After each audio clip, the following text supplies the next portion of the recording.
सावरिया मेरे, ओ नंदलाल सावरिया, ओ नंदलाल सावरिया मेरे, ओ नंदलाल सावरिया।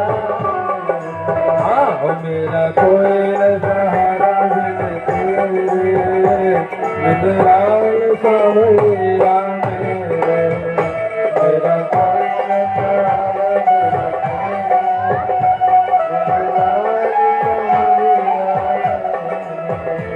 मेरे नैना कब से तरस रहे, मेरे नैना कब से तरस रहे, मेरे नैना कब से तरस रहे, मेरे नैना कब से तरस रहे। सावन भादो है बरस रहे, सावन भादो है बरस रहे। कष्ट पे कष्ट धने, कहे कष्ट पे कष्ट धने, नंदलाल सावरिया मेरे, नंदलाल सावरिया मेरे, ओ मेरा कोई न सहारा बिन तेरे, नंदलाल सावरिया मेरे, ओ मेरा कोई न सहारा बिन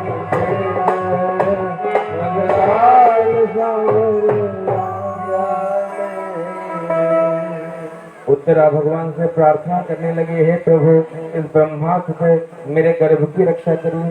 क्यों?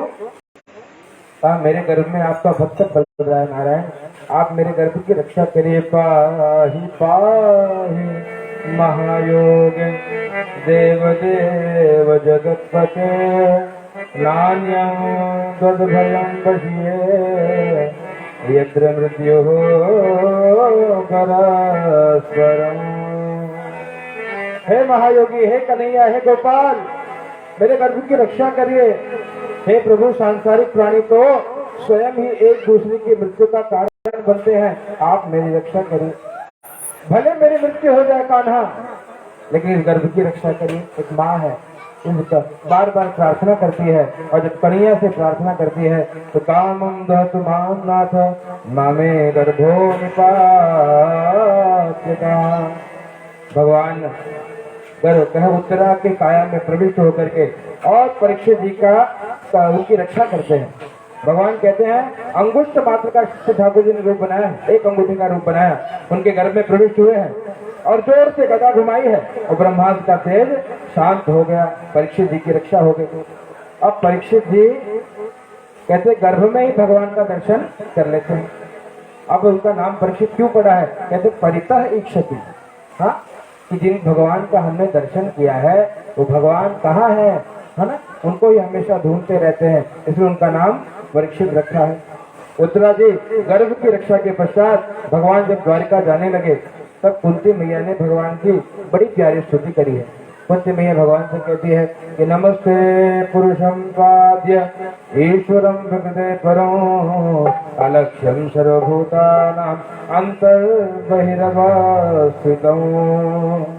हे भगवान, आप ही जगत में बाहर विद्यमान हैं और आप ही प्राणियों के भीतर विद्यमान, अंदर भी भगवान है और बाहर भी भगवान, सर्वत्र आप ही पड़े हैं। लेकिन फिर भी बड़े आश्चर्य की बात है कि अंदर भी ठाकुर है, बाहर भी ठाकुर है और फिर भी जीवों को भगवान का दर्शन नहीं हो पा रहा है। ये तो बड़े आश्चर्य की बात है। क्यों? क्योंकि जो पर्दा, माया का पर्दा पड़ा हुआ है, इसलिए दर्शन नहीं हुआ। माया जवनिका छन्नो यादोक्षजमव्ययो न लक्ष्यते मूढदृशा नटो नाट्यधरो यथा।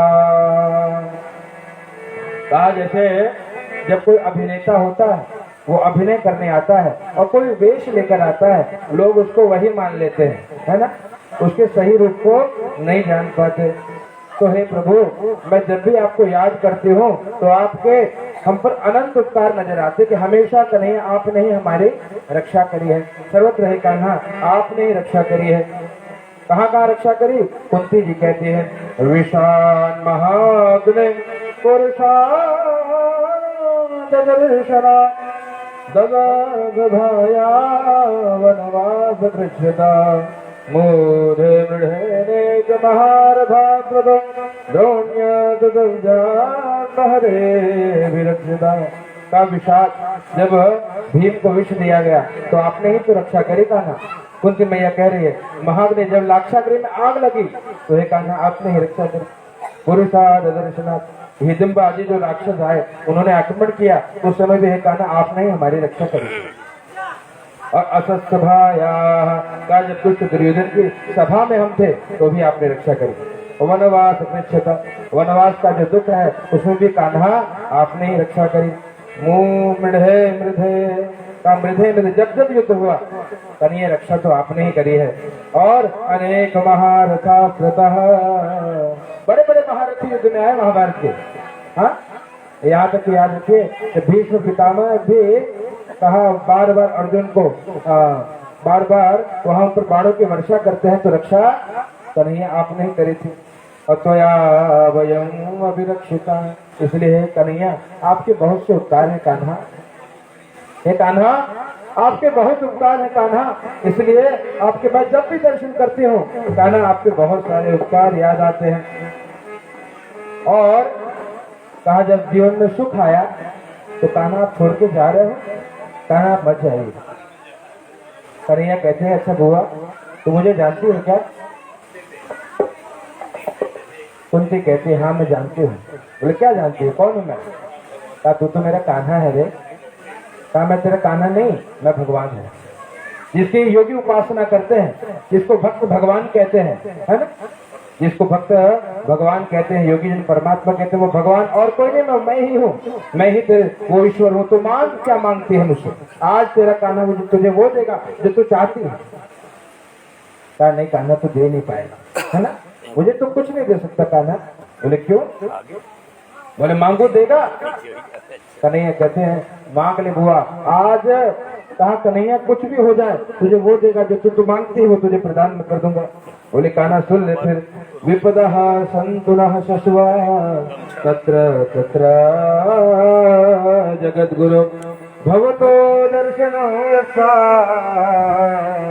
पुनर्भवदर्शनं पुनर्भवदर्शनं। कहा देना चाहता कान्हा विपदः संतुनः शश्वा दे दे मुझे। मतलब मेरे जीवन में जब तक यहाँ पर हम लोग हैं विपत्ति पड़ती रहे। बोले क्या मांग रही है बुआ? बोला हाँ यही चाहिए मुझे। बोले क्यों? कहा सुख के माथे सिल पड़े हरे हृदय से जाए बलिहारे वा दुख के जो पल पल नाम रटाए जो पल पल नाम रटाए। बलिहारी वा दुख की जो पल पल नाम रटाए।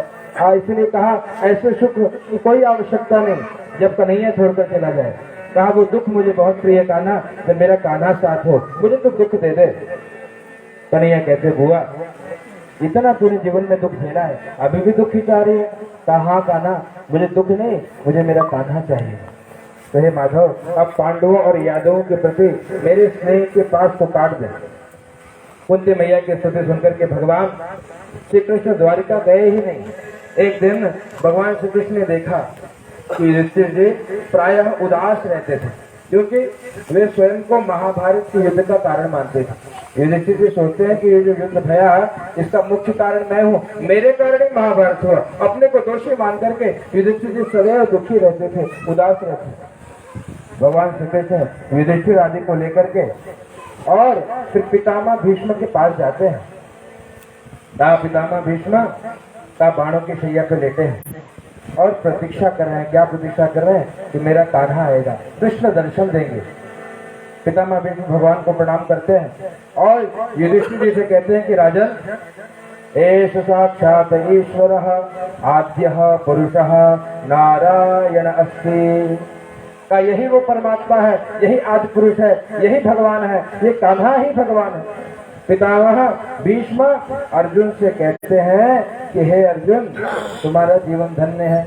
क्यों धन्य है? कि यम मन्यसे मातुलेयम प्रियम मित्रम सुरक्षमो अकरो सजीवम दूतम सौरिदारथ सारथ्यो। क्या कहते हैं, अर्जुन तुम्हारा जीवन बहुत धन्य है। पितामह को अर्जुन कहते हैं, क्यों पितामह, कारण तो बताओ। कहते हैं इसलिए कि परमात्मा से एक भी संबंध अगर किसी जीव का जुड़ गया ना तो वो जीव मुक्त हो जाता है, वो जीव धन्य हो जाता है ना। भगवान को अपना बंधु मान लो। हाँ, हम लोग खाली कहते हैं तुम्हें माता जगदा तुम्हें बंधु कहते हैं, मानते नहीं है। हाँ, कभी भगवान को आपने बंधु माना? कभी जब दुख पड़ा तो जा करके भगवान के सामने रोते हुए पुकारा कि हे कान्हा मेरी रक्षा करिए? नहीं, केवल कहने के लिए तुम्हें हो माता पिता तुम्हें हो, है ना। ऐसी भक्ति नहीं होती। भाव ही विद्यते देवा, आपके हृदय में भाव होना चाहिए, है ना। और यहाँ तक पता भी नहीं लोगों को द्रविणो त्वमेव, इसका मतलब क्या है ना। कहते सब है, याद रखना, आप जब तक समझोगे नहीं ना तब तक भगवान के प्रति हृदय में भाव उत्पन्न होने वाला नहीं। एक एक श्लोक पढ़िए, एक एक चौपाई पढ़िए, आपको कल्याण हो जाएगा। जरूरी नहीं कि पूरी पोथी पढ़ गए, पोथी पढ़ कर जग मुआ पंडित भयानक वाली स्थिति। हाँ, कोई जरूरत नहीं, एक चौपाई पढ़िए। यहाँ तो भागवत जी ने कहा श्लोकार्धम, एक श्लोक पढ़िए, न तो श्लोक आधा श्लोक भी पढ़िए तो कल्याण हो जाता है। एक एक श्लोक के पाठ करने से का जन्म जन्मांतर के पाप नष्ट हो जाते हैं। इतनी महिमा है भागवत के श्लोकों की, है ना। पर कैसे किया जाए कुछ समझ के करिए। सुंदरकांड का पाठ आप हम करते हैं, लेकिन पूछो क्या लिखा है तो बोले हमको क्या मालूम। बोले हम तो पाठ कर रहे हैं महाराज 40 साल। बोले कहा हो में किसका चरित्र है? बोले हनुमान जी का इतना जानते हैं, बाकी मत पूछो। हाँ, ऐसे नहीं चलने वाला। आप जानिए सुंदरकांड आती है, क्यों सुंदरकांड का नाम सुंदर है जानते हैं आप लोग? गोस्वामी जी हर कांड का नाम रखते हैं, बाल कांड रखते हैं, इसका मतलब भगवान की बाल लीला है ना। अरण्य का मतलब भगवान अरण्य में गए, जंगल की लीला है, अरण्य की लीला है ना। लंका कांड मतलब लंका की लीला है, और उत्तरकांड मतलब आपके सारे प्रश्नों का उत्तर है। लेकिन सुंदरकांड में ऐसा क्या था जो सुंदरकांड इनका नाम कर दिया? हाँ, तो कहते हैं गोस्वामी जी, सुंदरे सुंदरी सीता, है ना। जो सुंदरता को भी सुंदर करने वाली हो जगत जननी सीता इसमें है, इसलिए इसका नाम सुंदरकांड है। और सुंदरे सुंदरी कथा, सुंदरकांड में बड़ी सुंदर कथा है। हाँ, किसकी कथा? तो कहते हैं भक्त की कथा। भगवान को अपने भक्त की कथा बहुत प्रिय है ना। याद रखना, जब किसी पुत्र के यश का प्रतिपादन हो तो पिता बहुत गर्वित होता है ना। बेटे का नाम हो, बाबू की छाती चौड़ी हो जाती है, हमारा बेटा है। हाँ, क्यों? यही पिता है। क्यों? इसी प्रकार कहा गया, जब हनुमान जी का यश सुनाया जाए तो राघव जी बहुत प्रसन्न होते हैं। सुंदरे सुंदरी कथा और सुंदरे सुंदरी वार्ता, सुंदरे किम न सुंदर। सुंदरकांड में बड़ी सुंदर सुंदर वार्ता है, तो सुंदरकांड में सब कुछ सुंदर है, इसलिए इसका नाम सुंदरकांड है। बोले हनुमान जी महाराज की। और देखिए सुंदरकांड की यात्रा क्या है? सुंदरकांड की यात्रा है आपकी हमारी यात्रा। सभी जितने जीव हैं, जो जीवों की यात्रा है वही सुंदरकांड की भी यात्रा है। समुद्र के किनारे सभी वानर भालू खड़े होकर के और चिंतन करते हैं कि सीता जी की खोज कैसे करें, है ना। सीता अर्थात क्या? सीता शांति समानीता, है ना। सीता अर्थात शांति है, या सीता मैया भक्ति है। ऐसा कौन सा जीव है जो भक्ति नहीं चाहता, है ना। पर भक्ति प्राप्त करने के लिए सुंदरकांड में जो विघ्न है, ऐसे विघ्न हमारे जीवन में भी आते हैं। शांति बड़ी सरलता से प्राप्त नहीं होती, उसके लिए उद्यम करना पड़ता है। वो हनुमान जी ने सिखाया है ना। क्या सिखाया है? कसुरसा नाम अहिन के माता, सुरसा नाम अहिन के माता, पढ़िया कहे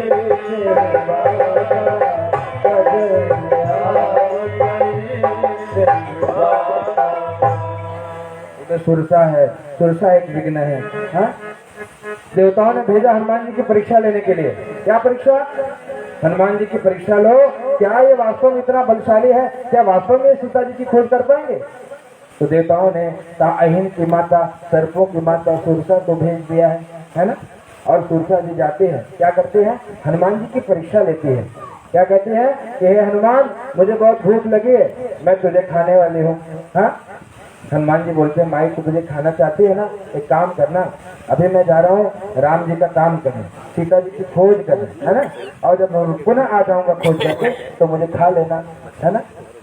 मानती बोली नहीं नहीं नहीं, तो बहुत चतुर समझता है अपने आप को, ज्ञानी नाम अग्रगण्यम है ना, नहीं नहीं नहीं, तुझे जाने नहीं दूंगी हनुमान, यही तुझे तेरा भक्षण अभी करूंगी। तो हनुमान जी कहते हैं खा ले माई। हाँ, और खा ले माई कहते हैं जस जस सुर सा बदनो बढ़ावा, जस जस सुर सा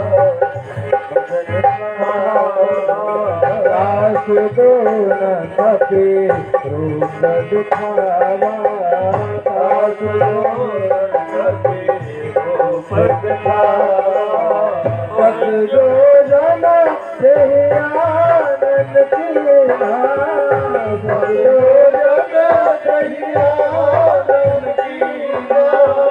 अखिल गुरु सपना अखिल गुरु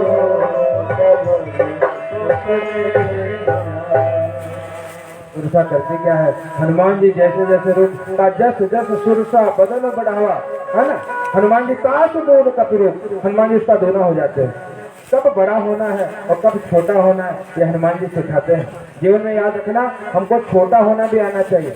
हाँ, जब उसने 100 जोजन का मुख बनाया सुरसा ने, हनुमान जी तुरंत अति लघु रूप छोटा सा रूप लेकर के अंदर प्रवेश करके चले आए। सुरसा जान गई कि भैया तात बुद्धि बल निपुण कपि, है ना, बुद्धि बल में बहुत निपुण है। कहने का क्या अभिप्राय, ऐसे बड़े विघ्न आते हैं तब जाके शांति मिलती है, तब जाके भक्ति मिलती है। भक्ति बहुत सरल नहीं है भैया, बहुत दुर्लभ है। हाँ, बहुत कठिन है डगर पनघट की। तो इस प्रकार से भगवान की अद्भुत कथा है भैया। माई यहाँ पर कुंती मैया कहती है कि कान्हा, मुझे ऐसा दुख प्रिय है जिसमें मेरा कन्हैया मेरे साथ रहे, मुझे सुख की आवश्यकता नहीं। आगे बताते हैं कि भीष्म के पास जाकर के युधिष्ठिर जी महाराज और उनको प्रणाम करते हैं, और भीष्म जी अर्जुन को धन्यवाद कहते हैं कि भैया तो बहुत धन्यवाद का प्राप्त है, हाँ, पात्र है। क्यों कहा अर्जुन, भगवान से एक भी संबंध अगर बन जाए तो जीव की सदगति हो जाती है, और भगवान का आपसे कितना संबंध है। हाँ, कहते कभी कभी भगवान, तुम कभी भगवान को अपने मामा का बेटा बना लेते हो, है ना, कभी कभी भगवान को कहा सखे तिमत्वा, कभी मित्र बना लेते हो, कभी कहते हो कन्हैया नहीं तो सारथी बन जा, कन्हैया को अपना सारथी बना लेते हो, रथ हकवा लेते हो, तो कभी गुरु जी बना करके गीता ज्ञान ले लेते हो, है ना। वसुदेव सुतं देवो कंसचाणूरमर्दनम देवकी परमानंदम कृष्णं वंदे गुरु। कृष्ण भगवान को जगत गुरु बनाया, और कहा, और कभी कभी इनको मंत्री बनाते हो, परामर्श लेते हो कि कन्हैया आप करना क्या चाहिए, और कभी इनको शाला बना करके उनके बहन से विवाह कर लेते हो। कितना संबंध है आपका, आपके भैया आपका जीवन धन्य है।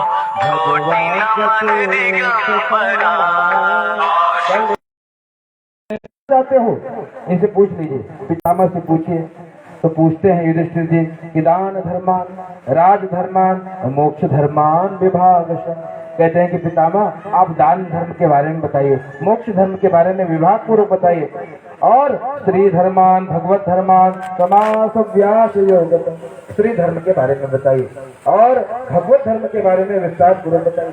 और इस प्रकार से पितामह जी इन सभी धर्मों का उपदेश करते हैं। और शरीर छोड़ने की बेला में पितामह भीष्म भगवान श्री कृष्ण की 11 श्लोकों में बड़े सुंदर स्तुति गाते हैं। इसको भीष्म स्तुति करते हैं भगवत। तो पितामह भगवान की स्तुति करते हैं, इतिमति रूप कल्पिता वितृष्णा भगवती सात्वत पुंगवे विभूमि। इतिमति रूप कल्पिता वितृष्णा भगवती सात्वत पुंगवे विभूमि। स्वसुखम भगते स्वचिद्विहातु प्रकृति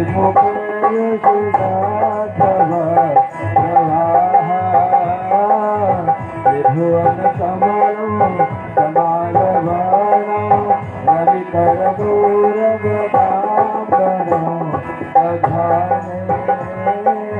वपुरग सकुला वृताननादं विजय जपे रविराज में नवज्ञा वही जगतना मुख मेरे स्वजन वधाद्रि मुखास्य दोष बुझा तुमति महरदात्म विधयाय चरण रति परमास। इस प्रकार 11 श्लोकों में पितामह भगवान की स्तुति करते हैं। कहते हैं कि हे भगवान इति मति रूप कल्पिता वितृष्णा, ये मति रूपी जो मेरी कन्या है ना, हे कन्हैया, ये आपकी भक्ति करने से आपकी योग्य हो गई है। इस मेरी मति रूपी कन्या से हे कन्हैया आप इसका वर्ण कर लीजिए, आप इसका विवाह कर लीजिए।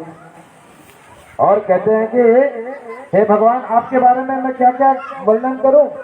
आपने प्रतिज्ञा ली थी, क्या प्रतिज्ञा ली कि महाभारत में मैं शस्त्र नहीं उठाऊंगा, और मैंने भी प्रतिज्ञा ली थी कन्हैया को शस्त्र उठवा कर ही रहूंगा, है ना। और मैं बाणों की वर्षा करने लगा अर्जुन पर, तो अर्जुन की रक्षा करने के लिए आपने रथ का चक्र ही हाथ में उठा लिया मुझे मारने के लिए, है ना। और कहते हैं ये भगवान को कहते हैं ये आपने अपने प्रण को या अपने प्रण को नष्ट करने के लिए नहीं किया, जो मैंने प्रण लिया था उस प्रण की रक्षा करने के लिए हे प्रभु आपने रथ उठा लिया। तो आप बड़े दयालु हैं, कृपालु हैं परमात्मा, आप सदैव अपने भक्तों की रक्षा करते हैं, आप सदैव अपने भक्तों का कल्याण करते हैं। और कन्हैया से यही प्रार्थना करते हैं कि हे प्रभु अब आपकी अद्भुत लीला है, और जितना श्रवण करो उतना कम है। और प्रार्थना करते हैं भगवान से कि हे प्रभु इतना तो करना स्वामी, जब प्राण तुमसे निकले गोविंद नाम लेकर, गोविंद नाम लेकर, जब प्राण तुमसे निकले गोविंद नाम लेकर, जब गोविंद नाम लेकर, गोविंद नाम लेकर, अब प्राण से निकले गोविंद नाम लेकर, अब प्राण आशुतोष शशांक शेखर चंद्रमौलि चिदंबरा, कोटि कोटि प्रणाम शंभो, कोटि नमन दिगंबरा। आशुतोष कैसे हो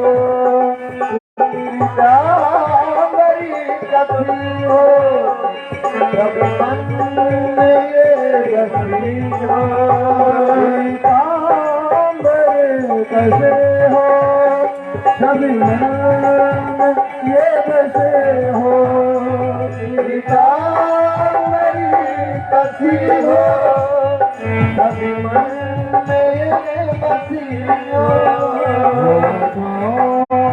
कुछ हंसी हो, कुछ हंसी हो, जब प्राण हो, कुछ हंसी हो, जब प्राण इतना तो करना स्वामी, इतना तो करना स्वामी, जब प्राण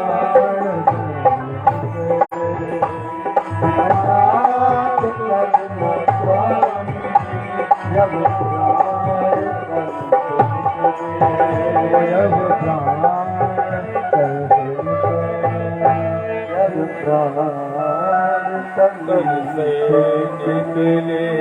कन्हैया से पितामह आज यही प्रार्थना करने की कहा, इतना तो करना स्वामी जब प्राण तन से निकले। हे कान्हा, बस केवल आपका दर्शन होता रहे तो ये प्राण छूट जाए। याद रखना, जीवन का साफल्य यही है बंधुओं कि अंत समय में मुख से भगवान का नाम निकल आए। हाँ, जन्म जन्म आगे अजामिल की कथा आएगी, है ना। अजामिल घोर पापी है, घोर पापी होने के बाद भी अंत में भगवान का नाम लेने से भव से पार हो गए हैं। तो ऐसे भगवान के नाम की इतनी महिमा है, लेकिन इसके लिए आपको हमको अभी से अभ्यास करना होगा। थोड़ा थोड़ा जब आप जब तक भजन करोगे तब जाकर के आप ये मानिए कि अंत में भगवान का नाम आएगा। क्यों? क्योंकि अमृत जगत में अगर कुछ है तो केवल भगवान का नाम भी है? और जगत में बाकी सब जो है वो मिथ्या है। अमृत क्या है? तब एक कथा, तब गोपी गीत में आ गया है, गोपियां कहती कन्हैया से, तब कथामृतम तप्त जीवनो, तब कथामृतम तप्त जीवनो। गोपियां कहती बार बार क्या? तब कथामृतम तप्त जीवनम, भगवान की कथा ही अमृत है। संत इसी भाव से गाते हैं, अमृत है हरि नाम जगत में, अमृत है हरि नाम जगत में, अमृत है हरि नाम जगत में, अमृत है हरि नाम जगत में। इसे छोड़ विष देना जा, हरि नाम नहीं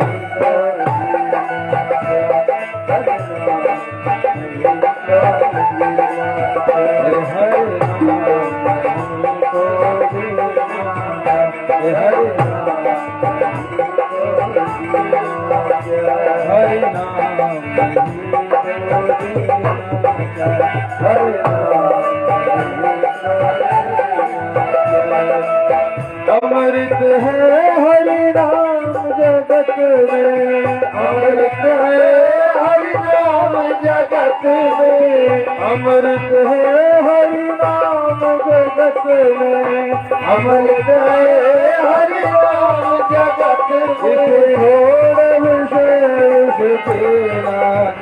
हरि नाम कहीं तो हरि नाम, हरि नाम नहीं तो जीना क्या, हरि नाम नहीं तो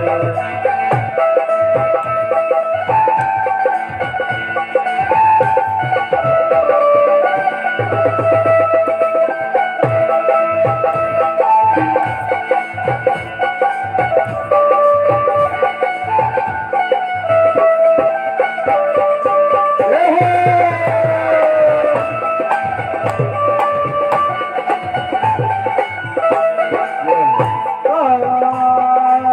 काल सदा अपने रस डोले, ना जाने कब सिर चढ़ बोले, ना जाने कब सिर चढ़ बोले, ना जाने कब सिर चढ़ बोले, ना जाने कब सिर चढ़ बोले। हरि का नाम जपो निशिवासर, हरि का नाम जपो निशिवासर, हरि का नाम जपो निशिवासर, हरि का नाम जपो निशिवासर। इसमें बरस महीना क्या, हरि नाम कहीं तो हरि नाम कहीं तो,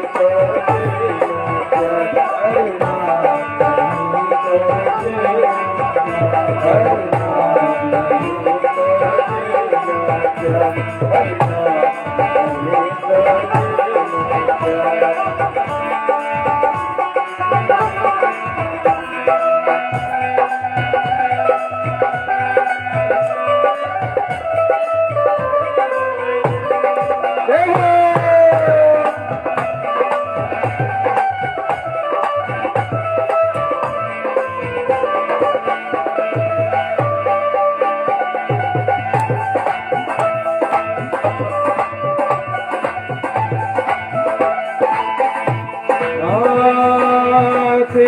तीरथ है हरि नाम तुम्हारा, फिर क्यों फिरता मारा मारा।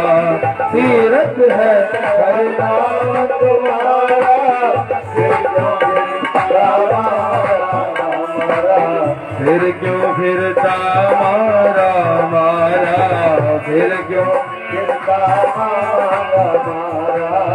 फिर क्यों फिरता मारा मारा। अंत समय हरि नाम न आवे, अंत समय हरि नाम न आवे।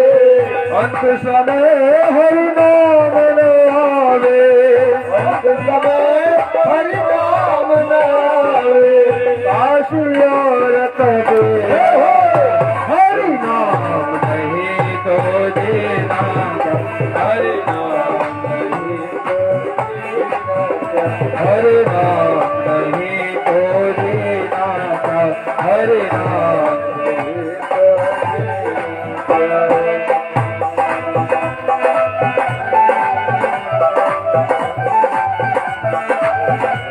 जय हो।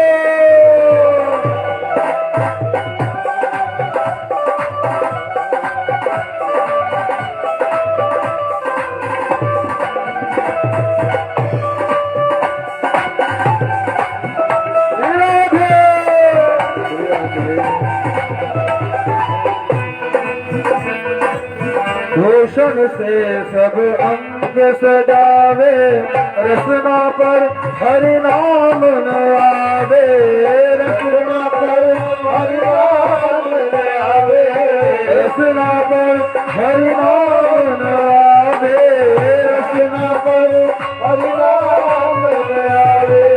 देह परी रह जाए यहीं पर, देह परी रह जाए यहीं पर, देह परी रह जाए यहीं पर, देह परी रह जाए यहीं पर। कुंडल और नगीना का हरि नाम नहीं तो जीना का, हरि नाम नहीं तो जीना का, हरि नाम नहीं तो जीना का, हरि नाम नहीं तो जीना का, हरि नाम नहीं तो जीना।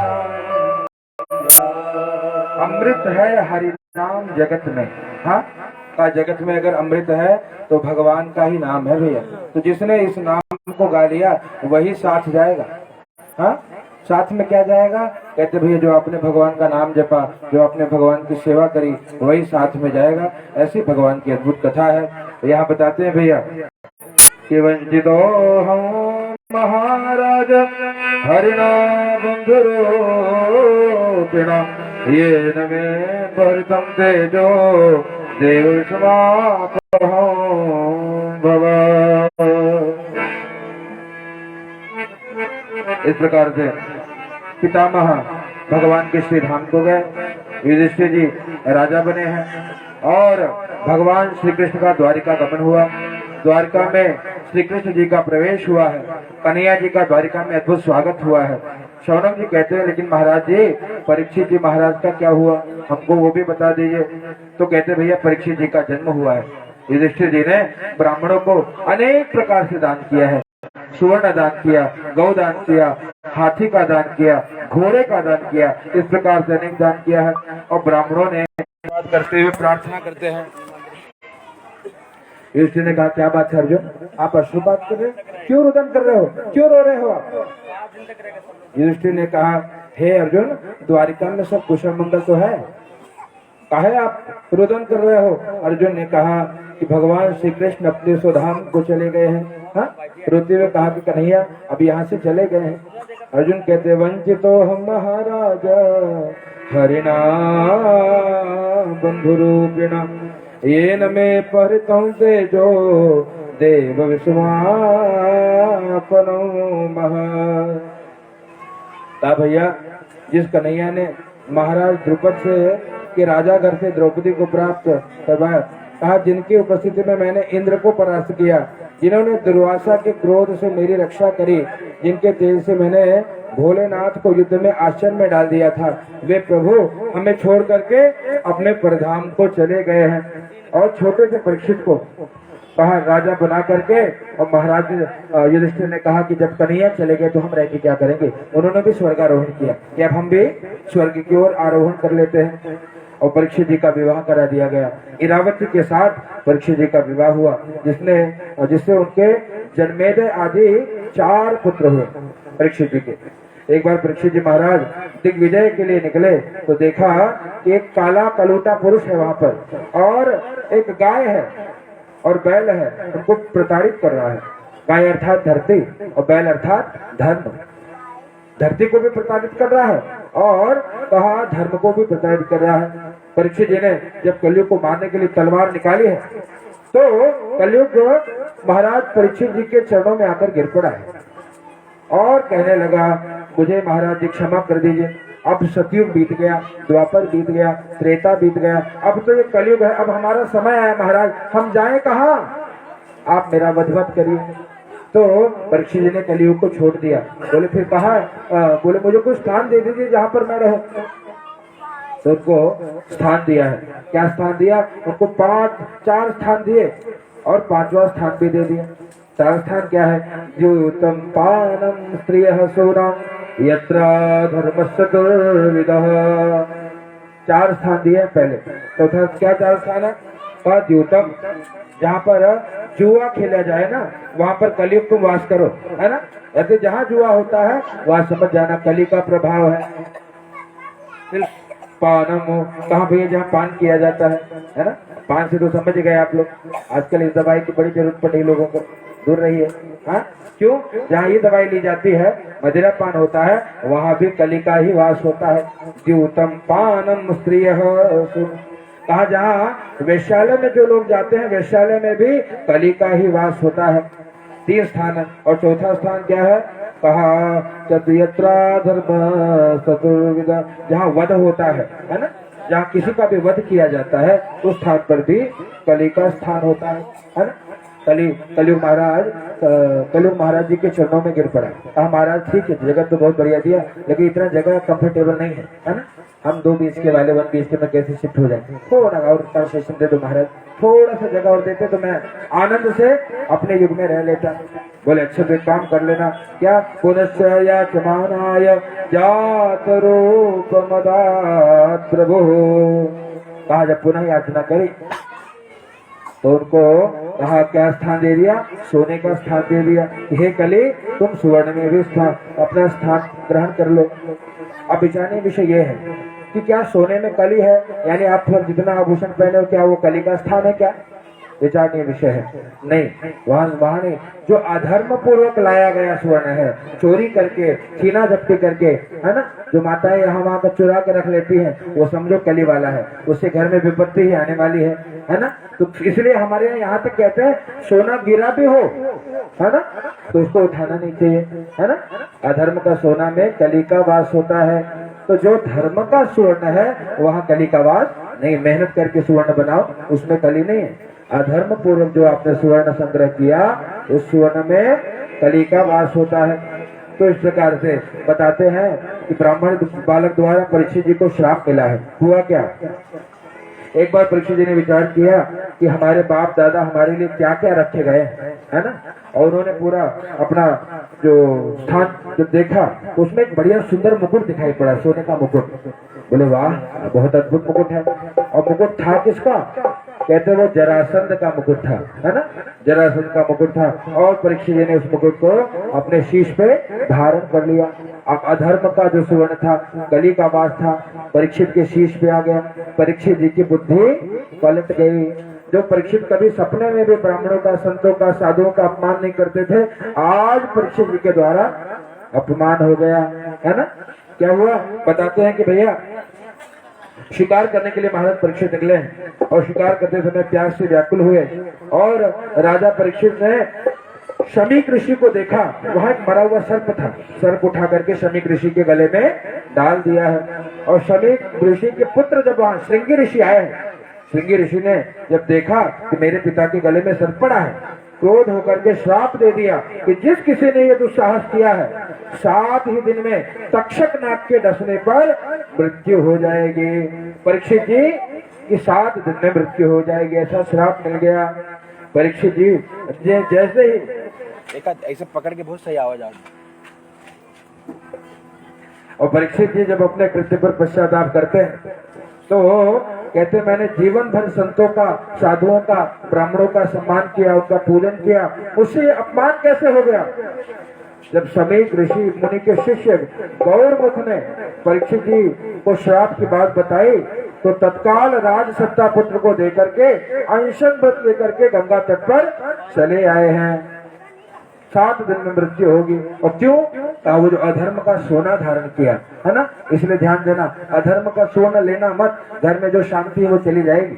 इसलिए धर्म पूर्वक आभूषण ग्रहण करिए, बनाइए, उससे आपके जीवन में आनंद होगा। अब यहाँ सुनाई पड़ा कि ऐसे ऐसे चक्रवर्ती सम्राट धर्म के अवतार परीक्षित जी को श्राप मिला है, 7 दिन में मृत्यु हो जाएगी। और जैसे सबने सुना, ऋषियों ने सुना, सभी लोग वहां पर आए हैं। क्यों? अरे ऐसे संत के द्वारा अपराध हो गया। तो वहां पर कौन कौन आया है? अत्रेर वशिष्ठ च्यवना शरद्वा नरेश भृगुरंगिराश पराशरो गादिगुतोथ राम उदखेन्द्र प्रमदेवाहो।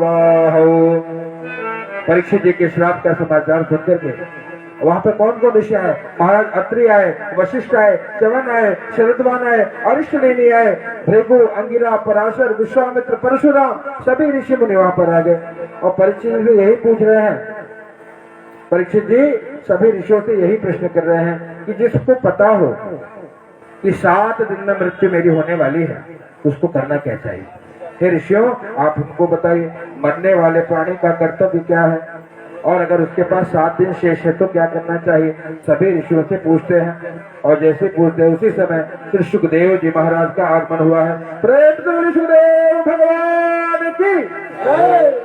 सुखदेव जी महाराज वहां आगमन हुआ है उनका। और तत्र भगवत भगवान व्यासपुत्रो यदृच्छया गामतमानोनपेक्ष अलक्षलिंगो निजलापतुष्टो वृतस्य बालैरवधूतवेशः। सुखदेव जी महाराज वहां पर आए हैं और सुखदेव जी महाराज को प्रणाम किया है और उनकी स्तुति करी। याद रखना कि जीवन में कभी अधर्म न होने पाए, ये ध्यान दीजिए। और एक प्रार्थना सदैव अपने प्रभु से, अपने प्रीतम से, अपने कान्हा से, अपने राघव से करना चाहिए। क्या? कि प्रभु कहीं और नहीं, हम बस आपके साथ में रहना चाहते हैं। ओ तेरे संग में रहेंगे ओ मोहना, तेरे संग में रहेंगे ओ मोहना, तेरे संग में रहेंगे ओ मोहना, तेरे संग में रहेंगे ओ मोहना, ओ मोहना, ओ सोहना,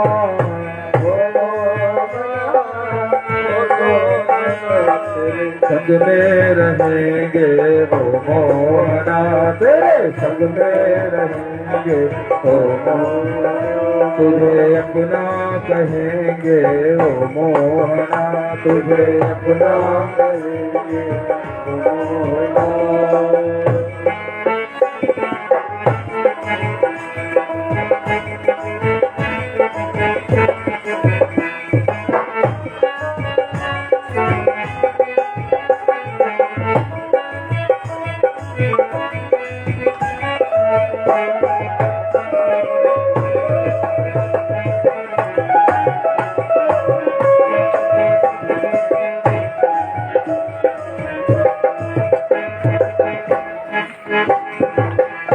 तुम चंदन बनो मैं पानी बनो, तुम चंदन बनो,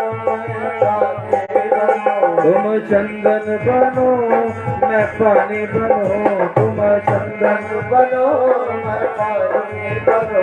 मस्तक पर मिलेंगे ओ मोहना, मस्तक पर मिलेंगे ओ मोहना, तेरे संग में रहेंगे ओ मोहना, तेरे संग में रहेंगे ओ मोहना। तुम पुष्प बनो, मैं धागा बनो, तुम पुष्प बनो, तुम पुष्प बनो, मैं धागा बनो, तुम पुष्प बनो, मैं धागा बनो। माला में मिलेंगे ओ मोहना, माला में मिलेंगे ओ मोहना, मेरे संग में रहेंगे ओ मोहना, मेरे संग में रहेंगे ओ मोहना, तुम्हें अपना कहेंगे ओ मोहना, तुम्हें अपना कहेंगे ओ मोहना, तेरे संग में रहेंगे ओ मोहना, तेरे संग में रहेंगे ओ मोहना।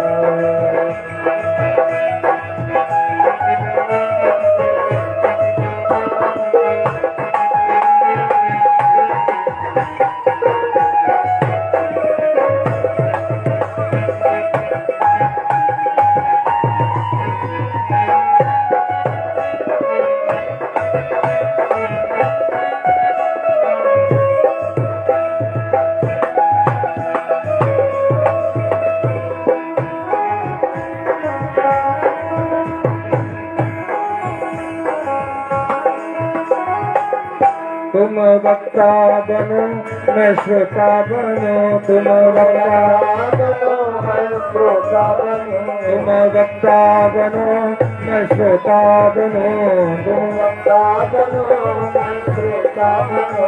भागवत में मिलेंगे ओ मोहना, भागवत में मिलेंगे ओ मोहना, भागवत में मिलेंगे ओ मोहना, भागवत में मिलेंगे ओ मोहना, तेरे संग में रहेंगे ओ मोहना, तेरे संग में रहेंगे ओ मोहना, तुम्हें अपना कहेंगे ओ मोहना, तुम्हें अपना कहेंगे ओ मोहना, तेरे संग में रहेंगे ओ मोहना, तेरे संग में रहेंगे ओ मोहना, अपना कहेंगे ओ मोहना।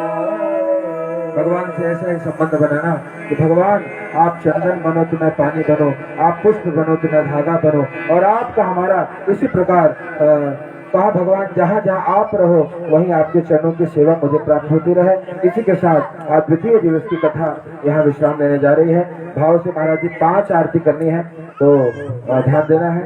5 आरती हुए, माता जी का आदेश है। पहले गणेश जी, फिर माता जी, और कौन हो, हनुमान जी, और देवता शंकर जी, हनुमान शंकर जी और कन्हैया जी। 5 आरती, एक आरती हम गाएंगे और बाकी आप गाए।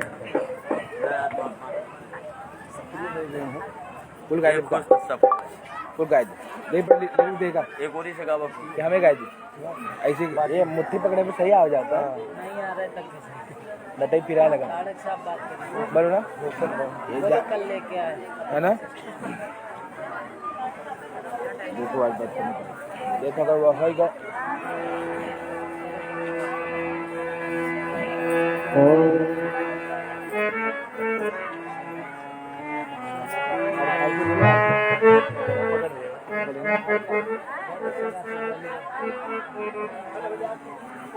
पंडित जी प्रसाद है ना, नहीं लेना नहीं सब बात। तो और एक और विनम्र निवेदन है सभी से कि जो दैनिक यजमान बनना चाहते हैं वो भी